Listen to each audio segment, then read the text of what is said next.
느헤미야서 1장 1절에서 11절 말씀 저 여러분들이 한 절씩 교독하겠습니다. 저부터 읽겠습니다. 하가랴의 아들 느헤미야의 말이라. 아닥사스다 왕 제20년 기슬르월에 내가 수산궁에 있는데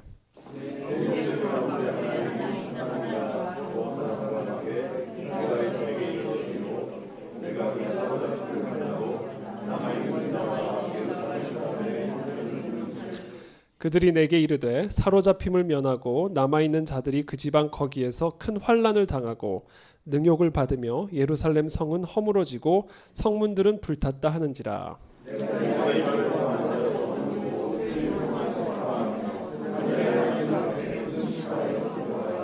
이르되 하늘의 하나님 여호와 크고 두려우신 하나님이여 주를 사랑하고 주의 계명을 지키는 자에게 언약을 지키시며 긍휼을 베푸시는 주여 간구하나이다.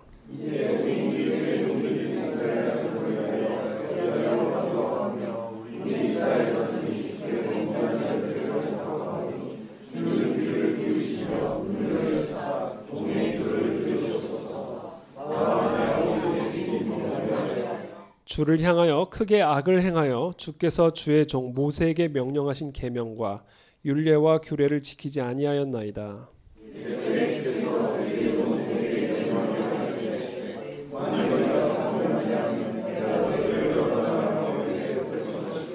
만일 내게로 돌아와 내 계명을 지켜 행하면 너희 쫓긴 자가 하늘 끝에 있을지라도 내가 거기서부터 그들을 모아 내 이름을 두려고 택한 곳에 돌아오게 하리라 하신 말씀을 이제 청하건대 기억하옵소서.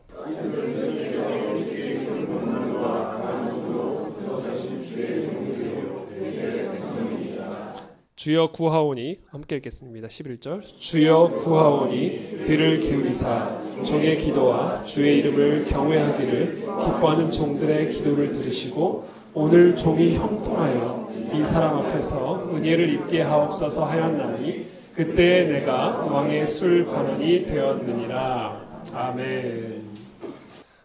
제가 최근에 사진 한 장을 우연히 보게 됐는데요. 그것은 유대인들 우리 2차 세계대전 때 나치 정권이 유대인들을 학살하는 그런 장면을 담고 있는 그런 사진이었습니다. 우리가 잘 알다시피 유대인들을 가스실에 보냈죠. 나치 히틀러가.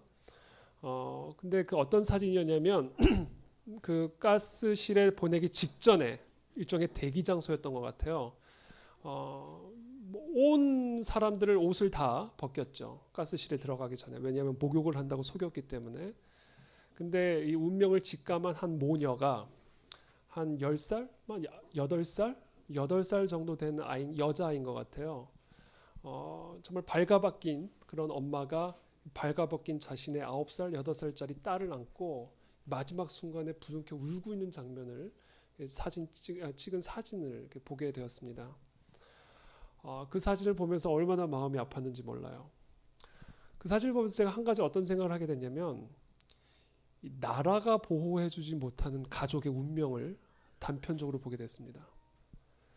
나라가 지켜주지 않는 가정의 모습. 저희가 어제 가정을 위한 금식 기도를 우리가 함께 했는데 오늘은 나라를 위한 가정 기도입니다. 나라를 위한 금식 기도입니다. 가정과 나라가 별개된 것처럼 느껴질지 모르지만 그렇지 않아요. 나라가 살아야 가정이 살고 또 가정이 살아야 나라가 사는 겁니다.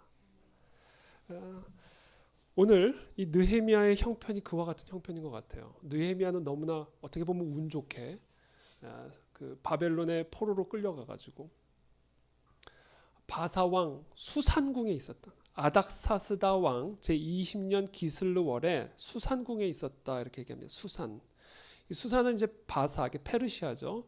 페르시아의 수도입니다. 지금의 이란의 남쪽 지역에 있는 지역입니다. 수산궁, 겨울궁전이죠. 이 수산궁 안에서 이 아닥사스다 왕의 술 관원을 하고 있었던 사람입니다.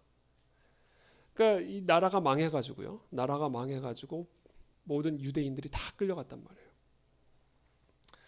근데 모든 사람들이 다 궁에서 일을 했겠습니까? 하여튼 어쨌든 간에 느헤미야는 이 아닥사스다 왕의 최측근이죠. 술 관원이었으니까. 함께 술 친구도 하고 아닥사스다 왕과 함께 대화를 할 수 있는 가장 최측근이라고 볼 수가 있어요. 어마어마하게 출세한 사람이에요. 사실은 포로들 입장에서 봤을 때는 최고위직에 올라간 이 유대인의 포로 출신의 느헤미야가 유다와 예루살렘에 있는 사람들의 형편을 고민하고 있었다라는 거예요. 2절입니다. 내 형제들 가운데 하나인 하나니가 두어 사람과 함께 유다에서 내게 이르렀기로 내가 그 사로잡힘을 면하고 남아있는 유다와 예루살렘 사람들의 형편을 물은즉 그들이 내게 이르되 사로잡힘을 면하고 남아있는 자들이 그 지방 거기에서 큰 환난을 당하고 능욕을 받으며 환난과 능욕을 당하고 있다는 거예요. 예루살렘 성은 허물어지고 성문들은 불탔다 하는지라. 제가 서두에 말씀드린 그런 유대인 가족의 그런 모습, 그런 형편, 그것이 사실 나라를 잃은 당시 유대인들의 처지였고 형편이었다는 겁니다. 자, 그런 형편 속에서 느헤미야는 수산궁의 술관원으로 최고위직의 삶을 살아가고 있었다는 것이죠. 저는 이 시간 이 부분에서 한 가지를 말씀드리고 싶습니다. 저와 여러분들이 정말로 하나님의 사람들이고 그리스도인이라면 나라의 형편과 민족의 형편과 이웃의 형편에 관심을 갖는 자들이 되어야 됩니다. 이 진정한 그리스도인이에요. 우리가 정말 하나님을 사랑하고 정말 내가 하나님의 자녀라면 내가 살아가고 있는 이 나라의 형편을 살펴야 되고 우리 민족의 형편을 바라봐야 되고 이웃의 형편을 바라봐야 돼요. 이게 그리스도인입니다. 자신의 안위와 복락을 위해서만 살아가는 그리스도인이 아니라 이 나라와 이 민족 가운데 있는 하나님의 시대적인 그리고 역사적인 사명을 분별하고 그것을 위해서 헌신하는 삶을 살아가야 됩니다. 그 사람의 직업이 술관원이든 그 사람의 직업이 무엇이든 간에 내게 맡겨진 일을 가지고 내가 맡은 사명을 가지고 이 나라에 있는 하나님의 역사적 시대적 사명을 감당하는 그런 그리스도인들이 우리 그 안의 성도들이 다 되기를 축복합니다. 그것이 우리 그 안의 진리교회의 아주 중요한 사명 중에 하나죠. 왜냐하면 그게 교회이기 때문에 그래요. 그래서 여러분 우리가 이 나라를 위해서 금식을 한다. 이거 엄청나게 하나님을 기쁘게 해드리는 일입니다. 이 세상에 누가 나라를 위해서 금식을 합니까? 여러분 주변에서 나라를 위해서 금식하는 사람이 있어요? 없어요. 그래서 우리가 나라를 위해서 금식을 한다. 그리고 이 나라 가운데 하나님의 뜻이 이루어지기를 위해서 금식한다. 이것은요. 하나님의 마음을 움직이는 기도예요. 하나님의 눈에서 눈물을 흘리게 만드는 감동의 눈물을 흘리게 만드는 기도입니다.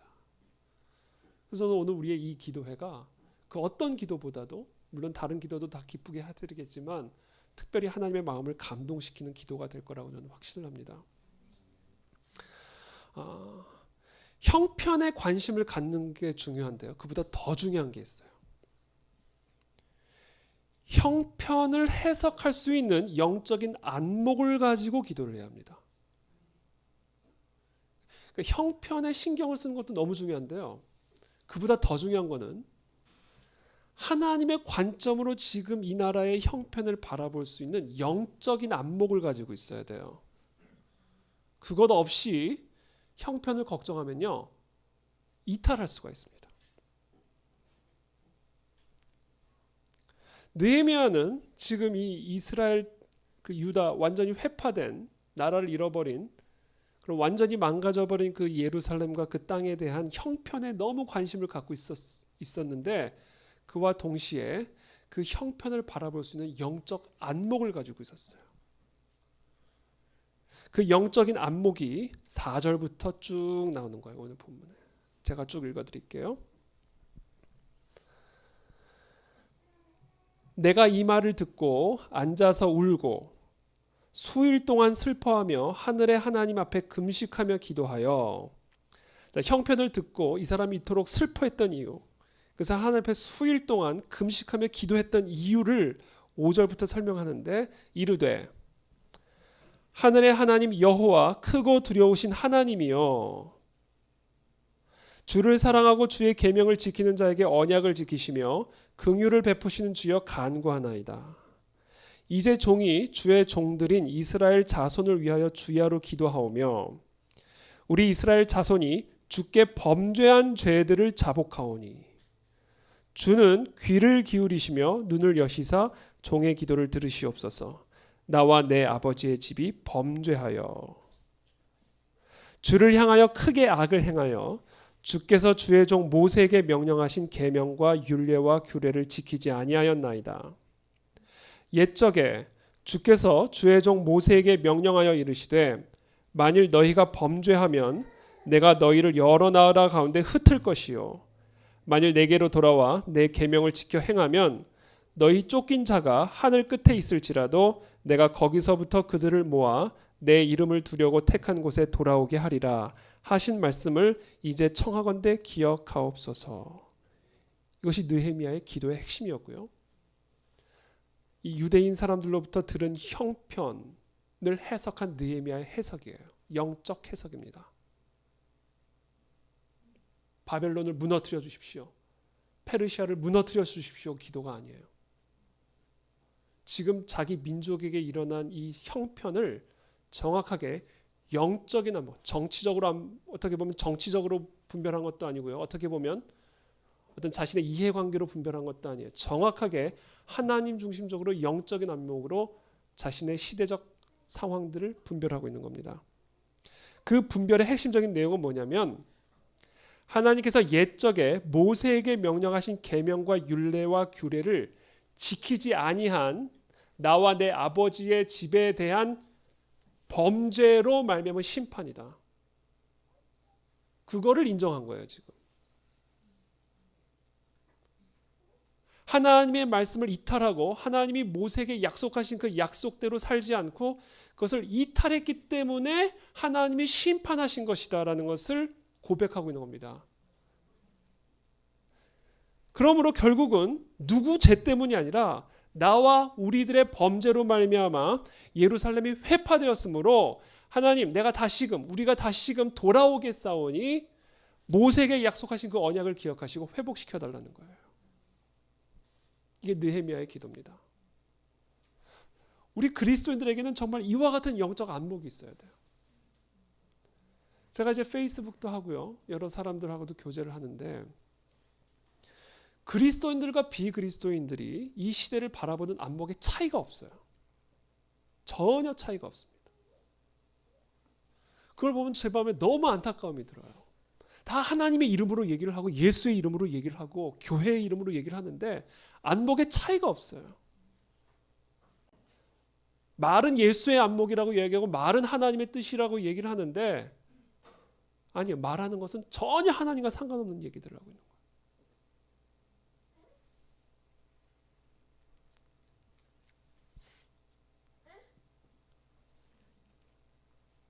그래서 저는 오늘 이 시간 우리의 나라를 위해서 기도를 할 때 기본적으로 하나님 우리의 눈을 열어주십시오.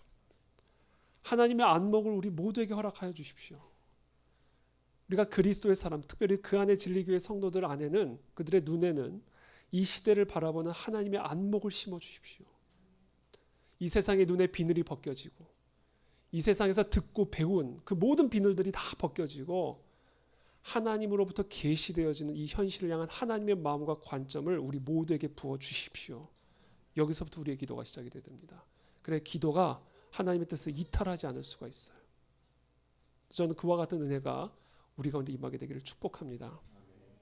그것이 열리면 다음과 같은 기도가 나오게 되어 있어요. 첫 번째, 우리의 형편은 우리의 범죄함으로 인한 것이다라는 것을 회개하며 나갈 수밖에 없습니다. 예수님께서 우리들에게 소금과 빛이라고 말씀하셨어요. 소금과 빛. 제가 항상 드는 비유인데 헬무트 틸리케의 비유입니다. 헬무트 틸리케는 독일의 신학자인데 이분이 어떤 비유를 들어 설명하냐면 고기에 박테리아가 갑자기 고기 얘기가 나오니까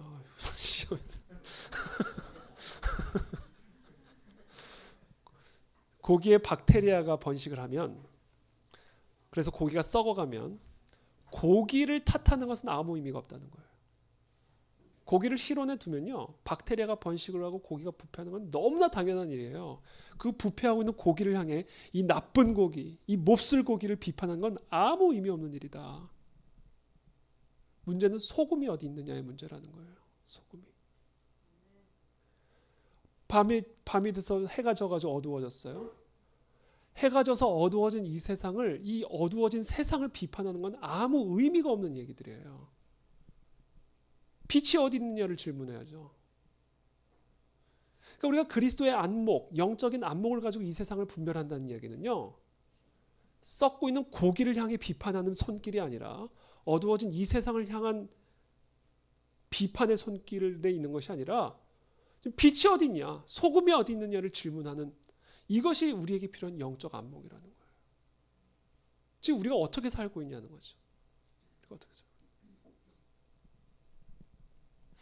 그렇기 때문에 지금 이 시대의 형편, 이 나라의 형편을 바라보면서 우리가 첫 번째로 간구하고 기도해야 될 것은 우리의 범죄함으로 인해 주 앞에 자복하며 나가야 되는 겁니다. 저들의 죄를 우리의 죄로 인정하고 하나님 우리의 죄를 용서해 주십시오. 이 시대의 죄를 우리의 죄로, 마치 예수 그리스도께서 우리를 대신하여 대속하신 것처럼 그와 같은 그리스도의 모델을 따라 하나님 이 세상의 음란함을 나의 죄로 여깁니다. 이 세상의 부패함을 나의 죄로 여깁니다. 그리고 우리의 죄를 용서하여 주십시오. 그리스도의 대속의 보혈로 이 땅의 죄를, 저 북한 땅에서 벌어지고 있는 저 죄악을 주님 그것을 우리의 죄악으로 담당하시고 예수 그리스도의 보혈의 피로 대속하여 주십시오. 이게 이 시대와 나라를 위한 그리스도인들의 기도다.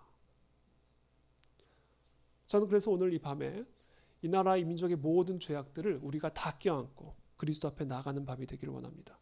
저와 여러분들이 아니면 그것을 할 사람이 없어요. 누가 그것을 가지고 그리스도 앞에 나갑니까? 그것을 저와 여러분들이 감당해야 된다는 거예요.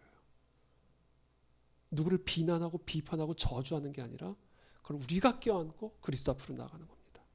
그것을 위해 지금 이 시간 우리가 금식하는 거예요. 그것이 첫 번째입니다. 두 번째, 이 시대를 향한 영적 분별력에서 핵심은요, 특별히 우리 나라에 국한돼서 이야기를 한다면 한반도에서 역사적인 흐름은 통일 한국에 맞춰져 있다는 사실 여러분들이 반드시 이해하셔야 됩니다. 한반도에서 일어나고 있는 지금 모든 시대적 상황, 역사적 사명들, 흐름이요, 마치 나침반이 북으로 언제나 향하고 있듯이 통일을 향하고 있다는 것을 우리가 반드시 이해하셔야 돼요. 이게 하나님의 역사적 섭리 가운데 이 땅에서 일어나지는 일들입니다. 그래서 우리나라와 우리 사회 가운데 일어나는 많은 사건들, 저런 일들, 이런 모든 상황들을 우리들이 제대로 이해하려면, 그리고 제대로 분별하려면 지금 이 나라의 시대적 흐름이 흐르고 있는 이 통일 한국이라는 큰 틀에서 이해할 때 비로소 제대로 이해할 수가 있어요. 그 틀이 없이 이해를 하면 내가 마음대로 정한 그 틀로 그 사건들, 그 상황들을 이해하게 되어 있습니다. 여러분 반드시 기억하십시오. 지금 이 나라의 시대적 상황과 역사적 흐름은 통일 한국에 맞춰져 있다. 이것이 하나님의 주권적 흐름입니다.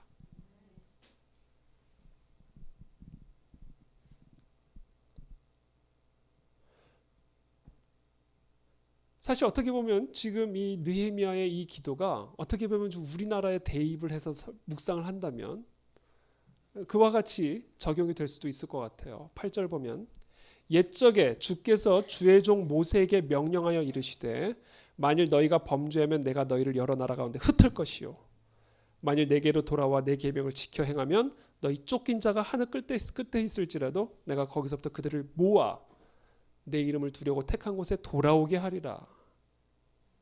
역시 어떻게 보면 분단된, 그래서 흩어져 버린 이 나라를 향한, 이 민족을 향한 하나님의 약속의 말씀으로 저는 묵상을 했습니다.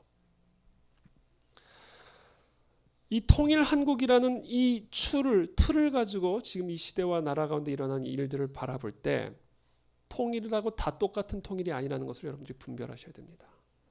무조건 하나만 된다고 통일이 아니에요. 복음적 통일입니다. 복음적 통일. 이게 역사적 흐름이에요. 복음적 통일. 이 복음적 통일은 무엇이냐? 그냥 우리가 그리스도인이니까 통일을 말할 때 그냥 통일이 아니라 복음이라는 말을 그냥 덧붙인 거냐? 그냥 데코레이션이냐? 아니에요. 역사의 주관자 되신 하나님은 남한과 북한 간의 통일을 이루실 때 복음적 통일을 이루십니다. 이게 역사적 흐름인데 복음적 통일은 무엇인가? 첫 번째, 하나님의 복음이 확장되는 통일이에요. 저 북한에 있는 지하교회가 다 지상으로 올라오고 하나님의 교회를 지하로 묻을 수밖에 없게 만들었던 그 모든 힘들이 사라지는 걸 의미하는 거예요. 이게 복음적 통일이에요. 지금 무엇 때문에 지하교회, 북한 동포의 교인들이 지하로 들어가 있습니까? 무엇 때문에 그들이 숨죽여서 제대로 찬양도 못하고 제대로 기도도 못합니까? 무엇 때문에 그들이 성경을 보다가 총살을 당해야 됩니까? 그 무엇이 사라지는 통일이에요. 그게 복음적 통일입니다. 두 번째, 그래서 이건 뭐 연장선상입니다만 북한 동포가 그래서 그리스도인이든 비그리스도이든 저 북한에 있는 우리의 동포들이 진정한 자유를 누리는 통일이 복음적 통일입니다. 자유를 누리는 통일. 그렇기 때문에 복음적 통일이라는 것은 그들의 자유를 뺏고 있는 그 무엇인가가 제거되는 거예요. 그게 복음적 통일입니다. 세 번째, 결국은 통일된 한국이 남한과 북한이 대한민국과 북한이 하나가 된 이 통일은 결국은 그래서 하나님의 이 마지막 예수 그리스도의 마지막 오시는 그 길을 예비하는 선교 한국의 사명을 감당할 수 있는 통일이어야 돼요. 이게 복음적 통일입니다. 그냥 무조건 화해하고 무조건 쌀 주고 무조건 사랑 이게 복음적 통일이 아니에요. 그건 복음을 남용하는 얘기예요. 지금 제가 말씀드린 이 세 가지가 복음적 통일입니다. 이 복음적 통일이 이 시대의 역사적 흐름이라는 걸 우리들이 알아야 됩니다. 이것을 이해하려면 눈의 비늘이 벗겨져야 돼요. 눈의 비늘이 벗겨져야 됩니다. 사울이요, 하나님 위한답시고 그리스도를 잡아 죽였어요. 왜 그랬는지 아세요? 그 사람은 하나님을 위해서 했어요. 눈의 비늘 때문에 그런 겁니다. 이게 벗겨져야 돼요. 이건 성령의 역사가 일어나야 되는 겁니다.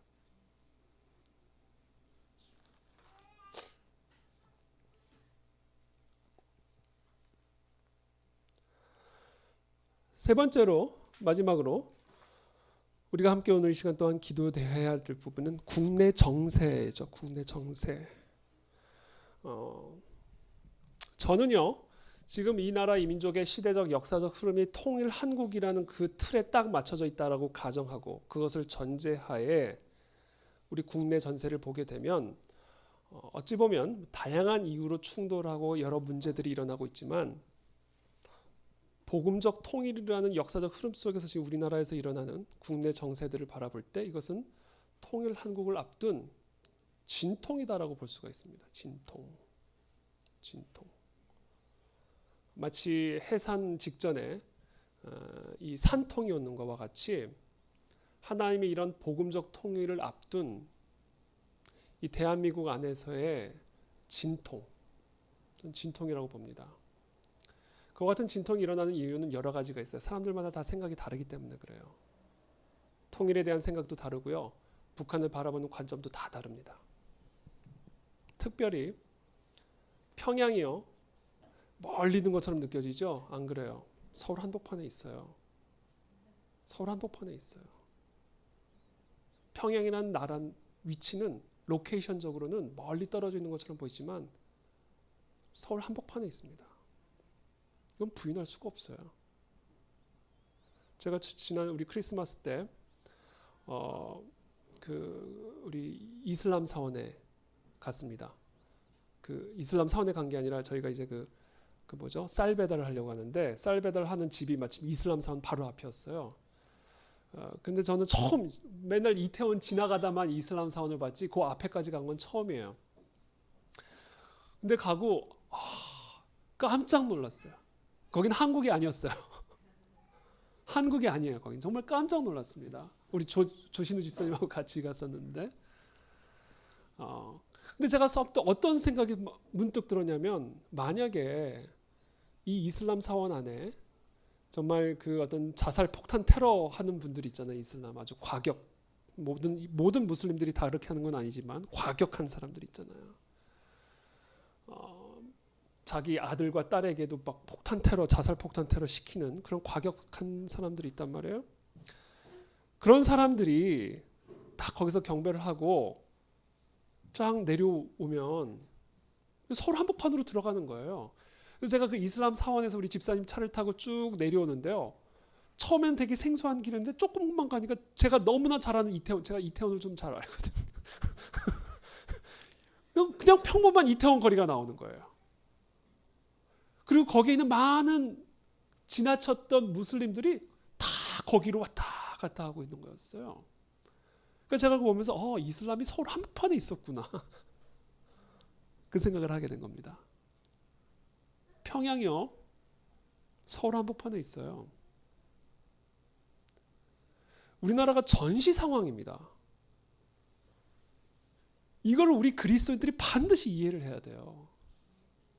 반공이 나쁜 거라고요? 반공이 왜 나쁜 겁니까? 반공이 아닌 사람을 반공으로 뒤집어 써서 처벌하는 게 잘못된 거지. 반공이 왜 잘못된 거예요? 반공과 기독교가 양립할 수 있다고 생각하세요? 김일성을 신으로 모시는 그 사상과 예수 그리스도만이 유일한 신이라고 믿는 기독교가 양립이 가능하다고 생각하세요? 김일성, 김정일, 김정은을 삼위일체로 믿는 그 자들이 단순히 그렇게 믿을 뿐만 아니라 그들이 핵폭탄을 갖고 있다면 그게 그렇게 간단한 문제인가요? 그러니까 여러분, 저는 그래서요, 우리 그리스도인들이 이 통일 한국을 앞둔 진통 가운데 지금 우리 사회가 있다는 것을 꼭 이해해 줬으면 좋겠어요. 그리고 그것을 위해서 기도할 수 있으면 좋겠어요. 그래야 사실은 이 지금 우리 사회에서 일어나고 있는 많은 갈등과 어려움들의 뿌리를 타격할 수 있어요. 뿌리를. 괜히 엄한 사람 가지고 이렇게 하는 게 아니라. 그래서 우리 사회 안에 일어나고 있는 여러 극렬한 좌우 간의 충돌들, 진보와 보수 간의 충돌들, 교회와 반기독교, 안티 기독교 간의 충돌들, 또는 어른 세대와 젊은 세대들 간의 이 충돌들, 이것이 표면적으로 보면 그냥 그렇게 보이지만, 그러나 그런 모든 갈등과 충돌의 그 깊은 뿌리에는 전시 상황이라는 지금 한반도의 특수 상황이 있다는 것을 우리가 이해하셔야 됩니다. 그리고 그것을 위해서 기도해야 되는 거예요. 그래서 우리가 생각이 다르다고 무조건 어떤 색깔론으로 막 그렇게 뒤집어 써서 싸울 문제가 아니라 정말 진정한 하나됨과 진정한 화합과 진정한 통일을 위해서는 이 한반도 안에 있는 특수 상황과 그 현실을 정확하게 직시를 하고 앞으로 하나님께서 이루어 가실 그 통일 한국 앞둔 그런 여러 이런저런 진통이라는 사실을 우리가 기억을 하고요. 그런 관점으로 우리가 기도를 해야 된다. 이것이 저는 이 시대에 영적인 안목을 가지고 느헤미야와 같이 금식하며 기도하는 그리스도인의 자세라고 저는 생각합니다. 마지막으로 한 가지만 더 기도 제목을 말씀드리고 함께 기도하기를 원하는데, 내가 잘 되는 것이 나라가 잘 되는 겁니다. 나라가 잘 되기 위해서는 여러분들이 잘 되셔야 돼요. 여러분들의 가정이 잘 돼야 돼요. 여러분들이 하시는 사업에 열매가 있어야 됩니다. 그것들이 모여서 나라가 잘 되는 거예요. 그래서 저는 이 시간 나라를 위해서 기도할 때 지금까지 말씀드린 기도 제가 제목들 쭉 말씀드렸죠. 저는 한번 말하면 기억을 잘 못해요. 여러분들이 다 적으셨을 거라고 생각이 들고, 그래서 우리의 형편은 우리의 범죄함으로 인한 것이다. 그렇죠? 이 시대, 이 세상의 죄를 우리가 감당하고 그리스도 앞으로 나아가는 대속의 시간들이 되기를 원합니다. 두 번째, 하나님, 이 통일 한국이라는 하나님의 역사적 흐름을 우리가 이해할 수 있는 안목을 허락하여 주십시오. 그것이 보이지 않는다면 그것을 볼 수 있게 좀 도와주십시오. 여러분, 어떻게 저 동포에 저 반을 저렇게 내버려 두고 무슨 선교한국을 얘기합니까? 어떻게? 저 땅을 저렇게 방치해놓고서 우리가 무슨 선교한국을 얘기합니까?